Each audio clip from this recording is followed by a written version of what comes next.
మానవలోకానికి స్వాగతం, మానవలోకానికి స్వాగతం, మాలోకానికి స్వాగతం. సామాన్యంగా ప్రభుత్వ సహకారంతో నడిచే కొన్ని కార్యక్రమాలు పూర్తయ్యాక దాని రూపురేఖలు కనబడవు 4-5 ఏళ్లు పోయాక. కానీ ఇప్పుడు మనం కలుసుకోబోతున్న ఒక రైతు దానికి భిన్నంగా నాబార్డ్ సహకారంతో మా తోట అన్న కార్యక్రమం పూర్తయ్యాక కూడా తన సొంత కృషితోటి ఇతర సంస్థలు సహకారంతో తనకున్న కొద్దిపాటి భూమిలో రకరకాల పనులు చేస్తున్నారు. అందులో ముఖ్యంగా నాటుకోళ్ల పెంపకం, వాటితో పాటు కుందేళ్లను పెంచడము, వీటన్నిటితో పాటు తనకున్న 2 ఎకరాల భూమిలో 65 రకాల మొక్కలను పెంచి కుటుంబానికి కావాల్సిన వనరులన్నీ సమకూర్చుకుంటున్నారు. ఆ కుటుంబం ఏం చేస్తున్నారు, ఆ భార్యాభర్తలు వీటినన్నింటినీ ఎలాగా యాజమాన్యం చేస్తున్నారు, అందులో సాధక బాధకాలు ఏమిటి, అవన్నీ తెలుసుకునే ప్రయత్నం చేద్దాం. మనం ఇప్పుడు అరకు వ్యాలీ దగ్గరలో ఉన్న ఒక చిన్న గ్రామంలో ఉన్నాం. రండి.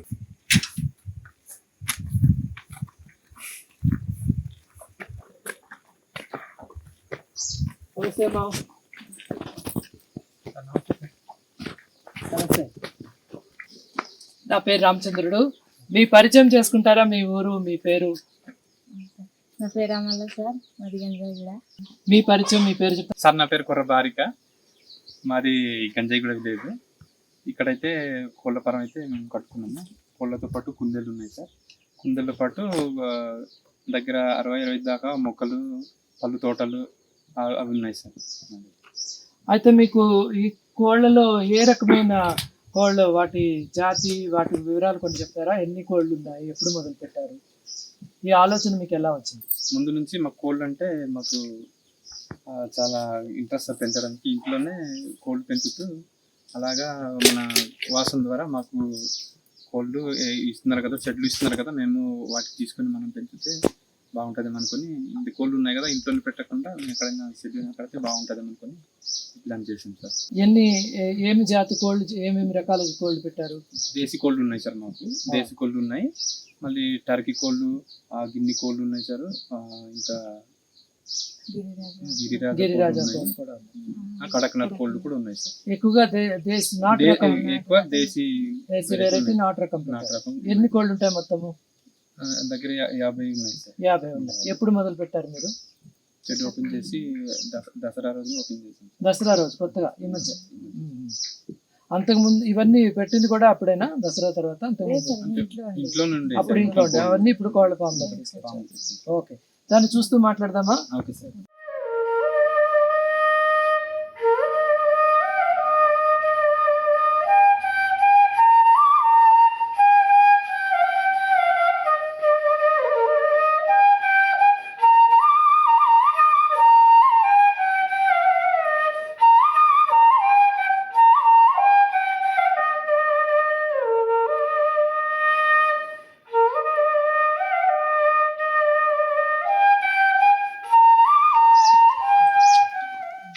ఇప్పుడు అంతా ఖాళీగా ఉంది అంటే కోళ్ళన్నీ బయట ఉన్నాయా? కోళ్ళంతా బయటకు ఉన్నాయి సార్. అదే సామాన్యంగా కోళ్ళన్నీ లోపల ఉంటాయి ఎప్పుడు కూడా. మీరంతా ఓపెన్ గ్రేజ్. మాకు ఏంటంటే కోళ్ళు అనేసరికి, మన దేశీ కోళ్ళు అనేసరికి మనం ఇంట్లో పెట్టి పోషించకూడదు సార్. నాటు కోళ్ళు అంటే అవి వెతికి తినాలి సార్. అవి వెతికి బయట వెళ్ళి తినాలి సార్. ఆహారం కోసం అంతా తిరిగి తిరిగి ఓపెన్ గా మనం పెడితే ఉదయం లేదంటే సాయంత్రం సార్ వాటికి పెట్టాలి. అప్పుడప్పుడు కొంచెం వాటికి ఏదైనా ఆహారం ఇలా గింజలు మిగతాదంతా వేరుకుని తింటాయి. పగలంతా బయట ఉంటాయి. బయట. ఇప్పుడు ఏ జాతి, ఏ రకం కొంచెం చెప్తారా? ఇది 2 టర్కీ సార్. టర్కీ కోళ్ళు. బ్లాక్ వచ్చి కడక్నాథ్ సార్. ఈ 2 వచ్చి గిరిరాజ సార్. ఇది టర్కీ కోళ్ళు సార్. ఇంతదంతా దేశీ సార్. ఇదంతా అది గిన్నె కోడి సార్. అది గిన్నె కోళ్ళు. ఇదంతా మన దేశీ నాటుకోళ్ళు. వీటికి వ్యాక్సిన్ ఏమైనా మందులు అవి ఇస్తూ ఉంటారా? మందులు ఉంటుందా? అవసరం ఉంటుంది సార్. అవి కూడా మరి ఎలా దాన్ని ఏర్పాటు దానికి మనకు వాసన నుంచి తప్పకుండా 2 నెలలకు ఒకసారి కంపల్సరీ అయితే వ్యాక్సిన్ అయితే వేసుకుంటాం. వ్యాక్సిన్ వేస్తుంది. తర్వాత వీటికి మేత రోజు ఏమేమి ఇస్తారమ్మా? కేజీ 2 కేజీలు అలా పెడతాను సార్. రోజుకి 2 కేజీలు. రోజంతా బయట తిరిగి మీతో అంతా బయట. అంటే వీటికి పేడ అలాంటివి ఏమైనా దగ్గరలో దొరుకుతాయా? వాటికి ఆహారం దొరుకుతారు సార్. ఇప్పుడు వీటి గుడ్లు ఏమైనా మీకు అందుబాటులోకి వచ్చాయా? ఆ గుడ్లు వచ్చేసి 2 పొద్దు పిల్లలు పుట్టి అది ఒకటి ఇది ఒకటి సార్. గుడ్ల నుంచి పిల్లలు పొదిగేంత వరకు. తర్వాత వీటికి కొంచెం పెద్ద అయ్యాక మీరు ఎవరికైనా అమ్ముతారా, లేకపోతే మార్కెటింగ్ అది ఎలా చేస్తారు? మార్కెటింగ్ చేస్తుంటారంటే మాకు ఇలా పెరిగి పుంజులేక అమ్ముతాం. పెద్ద అయ్యాక అమ్ముతారు. ఎక్కడ మీ గ్రామంలోనైనా బయటకి ఎక్కడైనా? ఇక్కడికే వస్తాయి సార్. నేను అందించలేకపోతున్నాను. అవునా? చాలా డిమాండ్ ఉందా? 2 కేజీలు ఉంటుంది సార్, 2.5 అలా ఉంటుంది. ఇంకా అంత పెరగదు. పెరగలేదు, పూత కూడా రాలేదు సార్. ఓకే. అది ఎంత రేట్ అమ్ముతారు ఒక కోడి? ఇది సార్ 2000 దాకా అమ్మాలి సార్. 2000. ఇప్పుడు మామూలు కోళ్ళకి ఈ దేశీ నాటుకోళ్ళకి ఏ రకమైన తేడా ఉంటుంది ధరలో కానీ దాని రుచిలో కానీ మాంసం రుచిలో? మన ఈ రకం కోళ్ళకైతే రుచిలో కూడా బాగుంటుంది సార్, ధర కూడా కొంచెం ఎక్కువగా అమ్మాలి అని బయట నుంచి. ఇది 2000 అయితే ఆ కోళ్ళు ఎంచుకుంటాయేమో. 800 ఇలా ఉంటుంది. దానికన్నా డబ్బులు తీసుకుంటున్నాను. మీకు చాలా డిమాండ్ ఉందా? ఇక్కడికి వచ్చుకుంటున్నారు. ఇప్పుడు గుడ్లను కూడా మీరు అమ్ముతారా లేకపోతే? లేదు సార్, ఇంకా మాకు ఇంకా కొంచెం గ్రోత్ అంటే కొంచెం తక్కువ ఉన్నాయి సార్. ఇంకా గుడ్లు ఇంకా అమ్మడానికి లేదు, ఇంకా సమయం పడుతుంది. ఇప్పుడు మనం కోళ్ళు ఇన్ని రకాలు పెట్టారు, ఇవన్నీ కలిసిమెలిసి ఉంటాయా? వాటిలో దెబ్బడుతుంటాయి? కలిసి ఉంటాయి. కలిసి ఉంటాయి సార్. అంటే అవన్నీ రాత్రి అయినప్పుడు లోపలికి వెళ్తాయి. లోపలికి వర్క్లెస్ వాళ్ళు పడుకుంటారు. ఇక్కడ ఈ చెట్లు అవన్నీ కూడా ఉన్నాయి. ఈ చెట్ల మూలంగా ఈ కోళ్ళకి ఏమైనా లాభం అంటారా? లాభం ఉంది సార్. అవి అలాగా తవ్వినట్టు చేస్తే అది మొత్తం భూమి అంతా బాగా ఇది అవుతుంది సార్. అంటే గుల్ల చెట్లకి లాభం, చాలా లాభం. అవి చల్లగా అక్కడ ఉంటాయి, అవి కూడా బాగా ఎండవేళలో నీళ్ళలో కూర్చోబడి అక్కడ నుంచి పండిన పండు కింద పడిన వీళ్ళకి ఆహారం. వాటిలో ఏమైనా పురుగులు వచ్చినా అవన్నీ కూడా.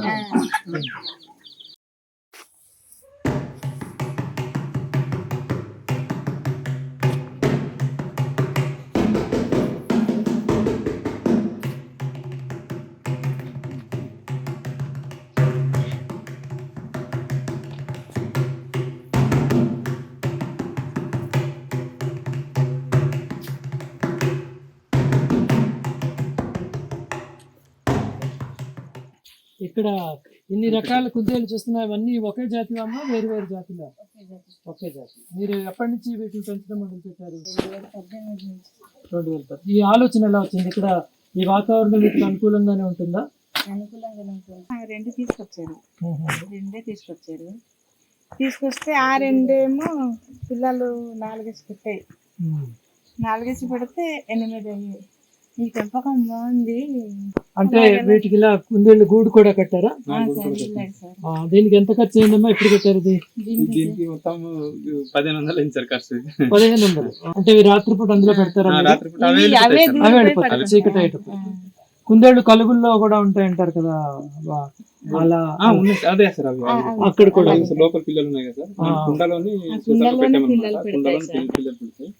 ఇదంటే అలా కన్నం ఉన్నాయి కదా సార్, ఆ లోపల పెడతాయి. వాటిలో వీటికి మేత కింద ఏం వేస్తారమ్మా? మేత గడ్డి చెరిపిగా గడ్డి పెడతాము, అన్నం పెడతాం సార్. ఉదయం సాయంత్రం అన్నమా? అన్నం పెడతాం. అంటే ముద్దలా చేసి పెడతారా? కూరతో కలిపేసి. దీనికి విరోచనాలు ఏమైనా పడితే మేము కంపల్సరీ పెడతాం సార్. పెడితే వెంటనే తగ్గిపోతుంది సార్. మెడిసిన్ మరి పెట్టాము సార్. ఇది పెడతాం.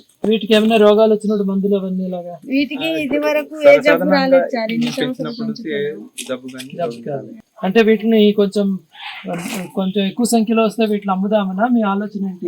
అమ్ముతున్నాం సార్. ఇప్పటికీ దగ్గర 1,80,000 దాకా అమ్ముంటాం సార్. 1,80,000 రూపాయలు. కరోనా సమయం 2 నెలలకి 48,000 అమ్ముతాం. ఓహో. అంటే ఒక జత అమ్ముతారా మీరు? జత వాళ్ళు ఎన్ని కావాలంటే అన్ని అమ్ముతారు. ఎంత ఉంటుందమ్మా ఒక కుందేలు ధర? ఎంత ఉంటుంది? పిల్లలు అయితే 500 సార్, జత 1000 రూపాయలు అమ్ముతాను. పెద్దవి అయితే 600, 700 అమ్ముతాను సార్. మీరు ఎన్ని నెలల వరకు పెంచుతారు సార్? 2 నెలలైనా అమ్ముతాం సార్. వాళ్ళకి ఈ సైజ్ మాకు కావాలంటే ఏ సైజ్ ఉంటే ఈ సైజ్ కూడా అమ్మవచ్చు సార్. ఇది కూడా పాలు ఇంకా తాగవు. ఆ సైజు కూడా బుజ్జిగా ఉంటాయి, ఆ సైజు ఎక్కువ మంది తీసుకుంటారు. ఓకే. వీటికి పిల్లులతో కుక్కలతో వాటితో ఏమైనా కొంచెం ప్రమాదం ఉందా? ప్రమాదం ఉంటుంది సార్. మనకి ఇలాగ security ఇలా పెట్టి ఇదే మొత్తం అంతా compulsory ఇలా ఉండాలి. ఫెన్స్ లా అంతా పెట్టుకున్నారు.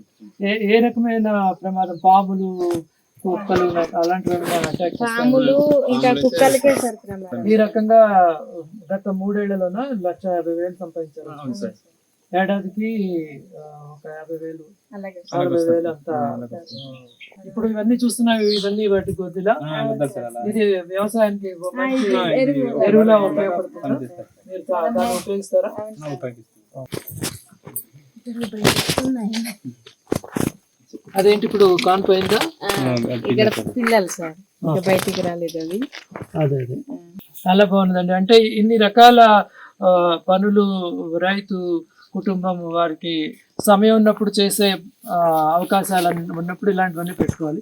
అయితే మీరు పెట్టుకున్నట్టుగా అందరూ ఈ రకమైన ఫెన్స్ పెట్టుకోవడం కానీ కొంచెం రక్షణకి ఏర్పాటు చేసుకుంటే కోళ్ళు, కుందేళ్ళు ఈ రకమైన ఇతర జంతువుల్ని, జీవాల్ని పెంచుకునే అవకాశం ఉంది. అదనపు ఆదాయం మీకు వస్తుంది. అయితే మీరు ఇతర రైతులకి ఈ రకంగా ఇతర గ్రామాల్లో ఎవరైనా పెంచుకుందామంటే మీరు ఇచ్చే సలహా ఏంటి? అందరూ చేయగలుగుతారా ఇలాంటి పనులు? దీంతో పాటు దీనికి చేయాలంటే ఇంట్రెస్ట్ ఉండాలి. భార్య భర్తలు కంపల్సరీ ఇంట్రెస్ట్ ఉండాలి. ఇద్దరు బాధ్యత తీసుకుని చేయాలి. ఒకళ్ళ వల్ల అవ్వదు. మీకు రాత్రిపూట ఇక్కడ కాపలా అవన్నీ ఎవరుంటారు? కాపలు అయితే మా దగ్గర ఇద్దరు, మా నాన్నగారు, మా అయ్యగారు ఉంటున్నారు. మీరు ఇల్లు వేరే చోటు ఉంది, ఈ ఫామ్ వేరే చోట ఉంది. మీ పిల్లలు కూడా ఏమైనా దీని మీద కొంచెం ఆసక్తి ఉందా వాళ్ళకి? మా పిల్లలు అయితే ఈ రోజు రాలేదు. బడి వదిలిన వెంటనే బుక్స్ పెనాలు పట్టుకుని ఇక్కడ వస్తారు సార్. అలాగా రాసుకుంటారు. ఇక్కడ వచ్చి వీటితో ఆడుకుంటుంటారు. ఆడుకొని వీళ్ళకి మేత పెడుతుంటారు. మేము లేని సమయంలో కూడా వీళ్ళకి మేత పెట్టి లోపల వాళ్ళు చేస్తారు. ఇప్పుడు ఈ కోళ్ళని కానీ ఈ కుందేళ్ళు కానీ ఎక్కడి నుంచి వచ్చి కొనుక్కుంటారు? మీ ఊరు వాళ్ళ, బయట వాళ్ళ? ఎక్కడి నుంచి బయట వస్తారు. కుందేళ్ళకి అన్నం పెడతారు, కోళ్ళకి గింజలు వేస్తారు. కుందేళ్ళు కూడా కాయలు, బంగాళదుంపలు అలాంటివి ఏమైనా తింటాయా? ఉడకబెట్టి మేము పంట పండించడం కూడా కెమికల్ తెలియదు. సో అంచితే మీరు ఈ ఫామ్ లో 65 రకాల చెట్లు పెట్టి పళ్ళు కాస్తున్నారు. వాటిని కూడా చూద్దాం పద. కోళ్ళు, కుందేళ్ళు వీటిని పెంచడం కోసము వాటి ఆహారంలో భాగంగా పళ్ళు కూడా ఉపయోగపడతాయి అంటున్నారు కదా. ఆ కారణంతో మీరు రకరకాల పళ్ళు చెట్లు ఇక్కడ పెంచుతున్నామన్నారు. ఎన్ని రకాల పళ్ళు ఉన్నాయి, వాటి వల్ల లాభాలేంటి, అదంతా ఒకసారి మాకు చెప్తారా?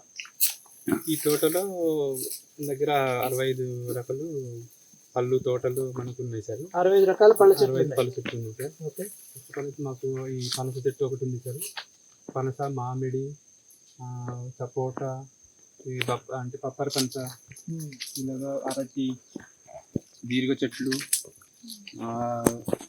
చింత చెట్లు, కంది కూడా ఉందా? కంది ఉంది సార్. కంది, చిలకడ దుంపలు ఉన్నాయి, మిరపకాయలు అన్ని వేస్తున్నాము. ఇవి ఇందులో పండే పంటలు మీ ఇంటి కోసమేనా, బయట కూడా మీరు ఏమైనా అమ్మగలుగుతారా? బయట కూడా అమ్ముతాం సార్. పళ్ళు అంటే ఎక్కువ అరటి పళ్ళు, సపోటా ఎక్కువ అమ్ముతాం, పనస పళ్ళు ఇలాగ అమ్ముతాం సార్. అంటే ఏ కాలంలో ఎక్కువ మీకు అందుబాటులో వస్తాయి అరటి పళ్ళు? అరటి పళ్ళు వారానికి మినిమం 2 కానీ 3 కానీ గెల్లు వస్తాయి. అవి మీరు ఎంత అమ్ముతారు ఒక్కొక్క గెల? ఒక గెల సైజ్ ని బట్టి సార్ 150 నుంచి 300 దాకా అలా అమ్ముతాం సార్. సైజ్ ని బట్టి వారానికి 1-2 వస్తాయి. మీరు పంటలతో పాటు పళ్ళ చెట్లు, కాయగూరలు, తర్వాత కోళ్ళు, కుందేళ్ళు అన్ని ఒకే పొలంలో పండించే ప్రయత్నం చేశారు. దాని మూలంగా మీకు ఆదాయం ఎక్కువగా కోళ్ళ నుంచి, కుందేళ్ల నుంచి ఎక్కువ ఆదాయం వస్తున్నట్టు అనిపిస్తుంది. పళ్ళ నుంచి కూడా కొంచెం సహకారం ఉంది. చాలా మంచి అనుభవం.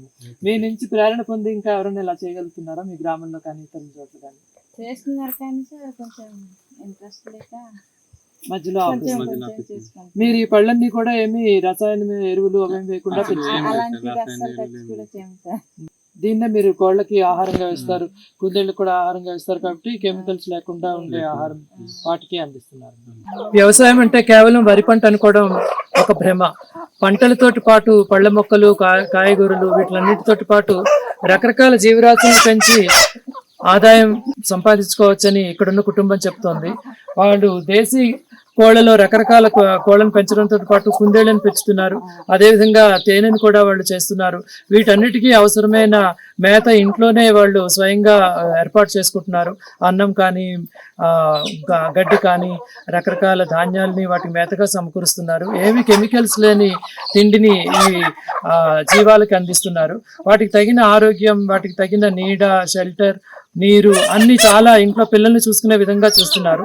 వీటిని నెలకి ఇంచుమించు 6 కోళ్ళు కానీ 5 కుందేళ్లు కానీ ఈ రకంగా అమ్మడం మూలంగా వాళ్ళకి అదనపు ఆదాయం 10,000 నుంచి 30,000 వరకు కూడా నెలకి వస్తుందని చెప్పి ఒక అంచనా. వీటికి సంబంధించిన మేతలో ఈ చుట్టుపక్కల ఇంచుమించు 65 రకాల మొక్కలు వాళ్ళు పెంచారు 2.5 ఎకరాల భూమిలో. వీటికి సంబంధించిన పూలు, పళ్ళు, కాయలు అవన్నీ కూడా వీటికి మేతగా మారుతున్నాయి. ఇదంతా ఒక సమగ్రమైన ఒక వ్యవస్థలా రూపొందించి ఈ రైతులకి వాటికి వారికి కావాల్సిన ఇంట్లో ఆహారంతో పాటు తగినంత ఆదాయాన్ని కూడా అందిస్తుంది. అరటిపళ్ళు కానీ, మామిడి పళ్ళు కానీ, సపోటా పళ్ళు కానీ, బత్తాయి పళ్ళు, రకరకాల పళ్ళు ఇక్కడ వాళ్ళు పండిస్తున్నారు. కూరగాయలు పండిస్తున్నారు. చిన్న స్థాయిలో మొక్కజొన్న లాంటి, కంది లాంటి పంటలు కూడా పండిస్తున్నారు. సమగ్రమైన వ్యవసాయానికి ఒక చిన్న రైతు చేయగలిగిన ప్రయత్నం ఎంత ఆదర్శవంతంగా ఉంటుందని చెప్పి ఈ కుటుంబాన్ని చూస్తే మనకి స్పష్టంగా తెలుస్తుంది.